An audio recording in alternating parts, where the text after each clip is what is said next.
Hello दोस्तों, आज हम दूसरा तिमोथियस 3 बाब और उसकी 16 आयत को मिलकर सीखेंगे। तो पहले मैं आपको पूरी आयत सुनाऊंगा और आप ध्यान से सुनेंगे। फिर एक लाइन मैं बोलूंगा और आप उसको दोहराएंगे और आखिर में हम मिलके पूरी आयत को बोलेंगे। तो क्या आप तैयार हैं? अब मैं आपको पूरी आयत सुनाऊंगा और आप ध्यान से सुनेंगे। हर एक सहीफा जो खुदा के इल्हाम से है, तालीम और इल्ज़ाम और इस्लाह और रास्तबाजी में तरबियत करने के लिए फ़ायदेमंद भी है। दूसरा तिमोथियस 3 बाब उसकी 16 आयत। अब एक लाइन मैं बोलूंगा और आप उसको दोहराएंगे।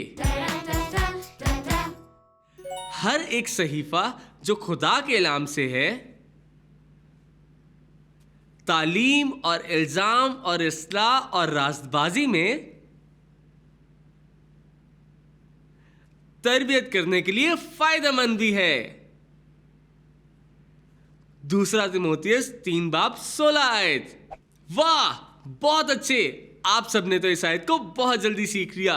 तो क्यों ना हम इस पूरी आयत को मिलकर बोले।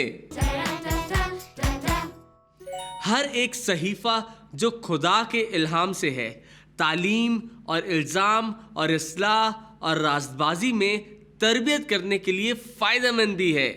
दूसरा तिमोथियस 3 बाब उसकी 16 आयत। बहुत खूब! आज आपने मेरे साथ मिलकर बाइबल की एक नई आयत को सीखा। इस आयत को हमेशा याद रखें और दोस्तों को भी सिखाएं। अगली दफा मिलेंगे और साथ सीखेंगे बाइबल की एक नई आयत। तब तक के लिए बाय बाय। रोज की रोटी खा